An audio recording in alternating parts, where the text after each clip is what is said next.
Middle ഈസ്റ്റിലെ തെമ്മാടി ചത്തു. ചർച്ചകൾ വൈകിപ്പിച്ചതിന് ഇറാൻ വലിയ വില നൽകേണ്ടി വരുമെന്ന് ട്രംപ്. ആ പറഞ്ഞതില് വലിയ പ്രശ്നമൊന്നുമില്ല. പക്ഷെ മിഡിൽ ഈസ്റ്റിലെ തെമ്മാടി യഥാർത്ഥത്തിൽ ആരാണ് എന്ന കാര്യത്തിൽ മാത്രമേ സംശയമുള്ളൂ എന്നുള്ളതാണ്. പിന്നെ അടുത്ത പരിപാടി ഇത് കുറച്ച് ഇന്നലെ കണ്ടു പറഞ്ഞതാണ്. ബോംബിടാൻ എളുപ്പമാണ്, പക്ഷെ ആളെ കൊല്ലാൻ താല്പര്യമില്ല. പക്ഷെ ആളെ കൊല്ലാനുള്ള ആയുധങ്ങൾ ഞങ്ങൾ നൽകും, അതിനുവേണ്ട സ്ട്രാറ്റജീസ് ഒക്കെ ഞങ്ങൾ നൽകും. പക്ഷെ ഞങ്ങൾ പോയിട്ട് അങ്ങനെ ആൾക്കാരെ കൊല്ലൊന്നുമില്ല. പക്ഷെ ഇറാനിലെ സ്കൂളിൽ ബോംബിട്ടത് ആരാ? കുറെ കുട്ടികൾ മരിച്ചത് എങ്ങനെയാ? അതാണ് ചോദ്യം. അതായത് കഴിഞ്ഞ ദിവസം ഡൊണാൾഡ് ജെ ട്രംപ് തന്റെ മറ്റേ ട്രൂത്ത് സോഷ്യലിൽ ഇട്ട പോസ്റ്റാണ്, Iran's military is a complete and total mess.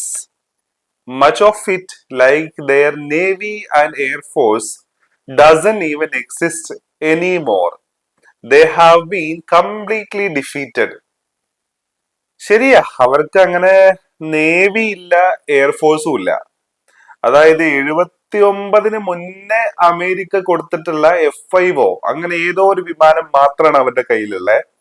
അതിനെ തന്നെ റിവേഴ്സ് എഞ്ചിനീയറിംഗിലൂടെ അവര് അതിന്റെ വേറെ ചില പരിഷ്കരിച്ച രൂപങ്ങളൊക്കെ ഉണ്ടാക്കിയിട്ടുണ്ട്. അതേപോലെ തന്നെ നാവികസേനയും അവരുടെ അത്ര വലിയ സ്ട്രോങ് ഒന്നുമില്ല. ഡിസ്ട്രോയേഴ്സോ അല്ലെങ്കിൽ സ്റ്റെൽത്ത് കപ്പാസിറ്റി ഉള്ള സാധനങ്ങളോ എയർക്രാഫ്റ്റ് കാരിയറുകളോ അല്ലെങ്കിൽ മൾട്ടിപ്പിൾ ന്യൂക്ലിയർ വാർ ഹെഡുകൾ വഹിക്കാൻ പറ്റുന്ന തരത്തിലുള്ള സബ്മറൈൻസ് ഒന്നുമില്ല. പക്ഷെ അവരുടെ കയ്യിൽ ബാലിസ്റ്റിക് മിസൈൽ ഉണ്ട്. പവർ ഇല്ലാത്ത അവരുടെ ആർമിനെ തകർത്തു ഇല്ലേ? പക്ഷേ ഫിഫ്ത് ഫ്ലീറ്റിന്റെ ആസ്ഥാനമായിട്ടുള്ള ബഹ്റൈൻ, കുവൈത്ത്, അതേപോലെ തന്നെ രഹസ്യ സ്വഭാവത്തിൽ വർക്ക് ചെയ്യുന്ന ജോർഡനിലെ എയർബേസ്, ഇതൊക്കെ എങ്ങനെ തകർന്നേ? എങ്ങനെ അത് ഇല്ലാണ്ടായേ? അവിടെയാണ് ചോദ്യം വരുന്നത് എന്നുള്ളതാണ്. ഇനി Iran is all talk and no action. Iran പറയുന്നത് മൊത്തം അതായത് വായ്ത്താളം മാത്രമേ ഉള്ളൂ, ആക്ഷൻ ഇല്ല. യഥാർത്ഥത്തിൽ വായ്ത്താളം മാത്രമുള്ളതും ആക്ഷൻ ഇല്ലാത്തതും ആർക്കാണ് ഇവിടെ? അണ്ണനല്ലേ അണ്ണോ? The bully of the middle east is dead. ഇതാണ് മിഡിൽ ഈസ്റ്റിലെ തെമ്മാടി ചത്തു എന്ന് പറഞ്ഞത്. They have taken too long to negotiate a deal that would have been great for them. കൊള്ളാം. Now they will have to pay the price. സത്യത്തില് ഇതിങ്ങനെ രോദനം കാണിക്കുന്നത് എന്തിനാണ്? ആർക്കാണ് ഇവിടെ പെട്ടെന്ന് തന്നെ അവിടെ സമാധാനം വേണ്ടേ? അവിടെ കോൺഫ്ലിക്റ്റ് നിലനിന്നു കഴിഞ്ഞാല് ആർക്കാണ് പ്രശ്നം? ഇറാനാണോ?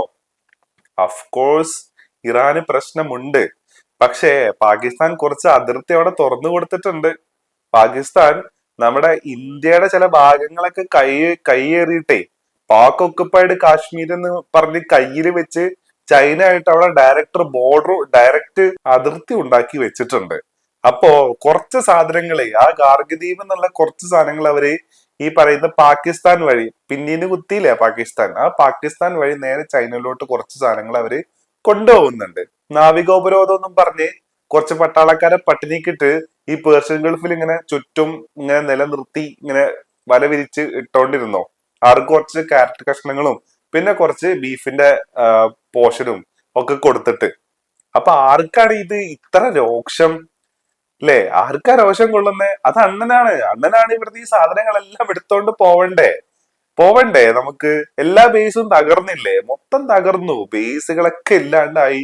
ജോർഡാനിൽ വരെ എത്തി ഇറാന്റെ മിസൈലുകൾ എന്നുള്ളതാണ്.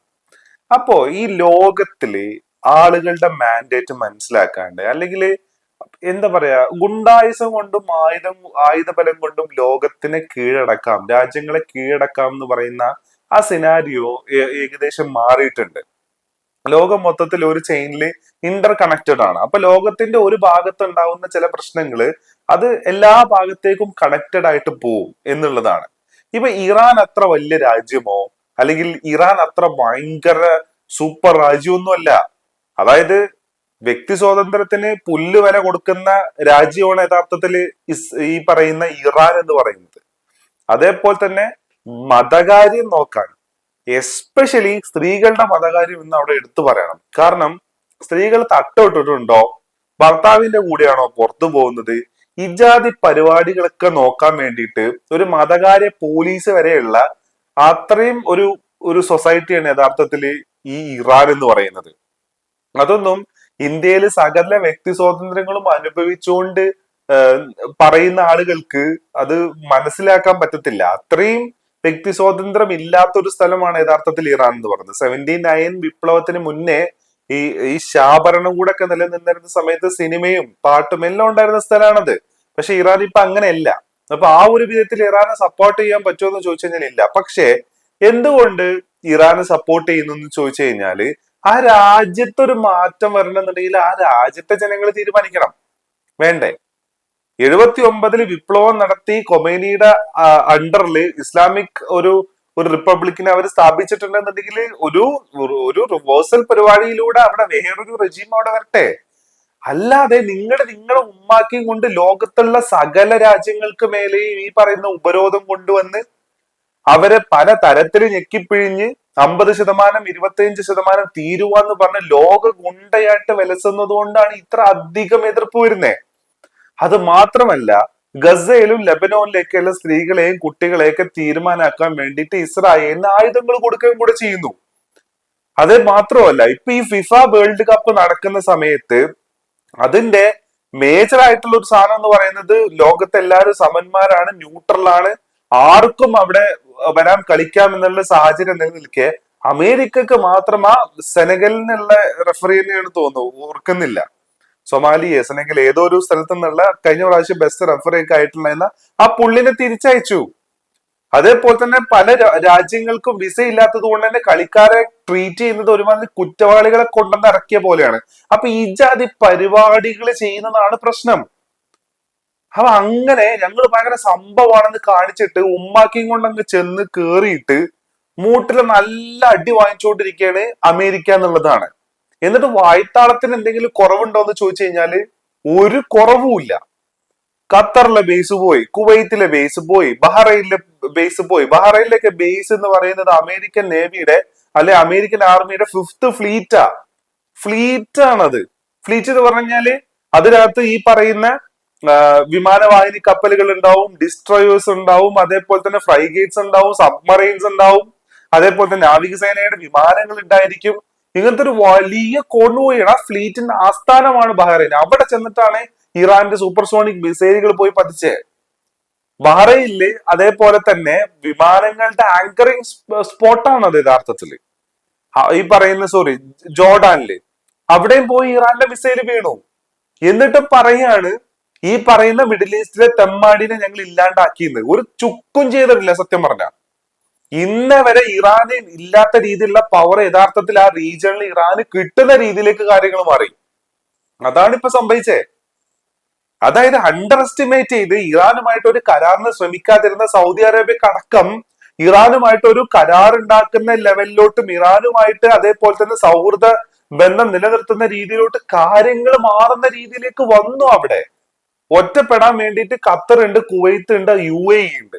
ഇപ്പൊ UAE മിണ്ടുന്നില്ല. മിണ്ടിയ അടിയ. ലോകത്തിലെ ഏറ്റവും വലിയ ട്രാൻസിറ്റ് പോയിന്റ്, അതേപോലെ തന്നെ ഇൻവെസ്റ്റ്മെന്റ് ഹെബൻ, ഈ പറയുന്ന USP ആയിട്ട് വന്നിട്ടുള്ള UAEക്ക് നിൽക്കാൻ പറ്റുന്നില്ല. അത്രയും പ്രശ്നഭരിതമായിട്ടുള്ള സ്ഥലമായിട്ട് മാറി. ഫുജൈറ ഫോർട്ട് ഹോർമൂസിനെ ബൈപ്പാസ് ചെയ്യാൻ വേണ്ടിയിട്ട് ഡ്രോൺ അറ്റാക്ക് ഉണ്ടായത് ഈ ഫുജൈറ ഫോർട്ടിലോട്ടാ. അപ്പൊ മിഡിൽ ഈസ്റ്റിൽ തമ്മാടിയായിട്ട് യഥാർത്ഥത്തിൽ ഇപ്പൊ വിലസുന്നത് ഇറാൻ അല്ല, അത് അമേരിക്കയാണ്. മിഡിൽ ഈസ്റ്റ് എന്തെങ്കിലും പ്രശ്നം ഇപ്പൊ നിലനിൽക്കുന്നുണ്ടെങ്കിൽ അത് അമേരിക്കയും ഇസ്രായേലും കൊണ്ട് തുടങ്ങി വെച്ചിട്ടുള്ള വാറാണ്. അതിലൊരു സംശയവുമില്ല. എന്നിട്ട് ഈ പറയുന്ന രാജ്യങ്ങളെല്ലാം അമേരിക്കക്ക് കുഴലൂതി അവിടെ സ്ഥലവും കൊടുത്തത് കൊണ്ട് സംഭവിച്ചതാണ് ഇത്. അപ്പൊ മിഡിൽ ഈസ്റ്റിന്ന് അമേരിക്ക പിന്മാറിയാല് ഈ പ്രശ്നങ്ങളെല്ലാം തീരുമാനമാവും. അല്ലാണ്ട് ഞാൻ ഭയങ്കര സംഭവമാണെന്നും പറഞ്ഞ് അവിടെ മൂട് ഒട്ടിച്ചിരുന്നു കഴിഞ്ഞാല് ഒട്ടി അവിടെ ഇരുന്ന് പോത്തേ ഉള്ളൂ എന്നുള്ളതാണ് പറയാനുള്ളത്.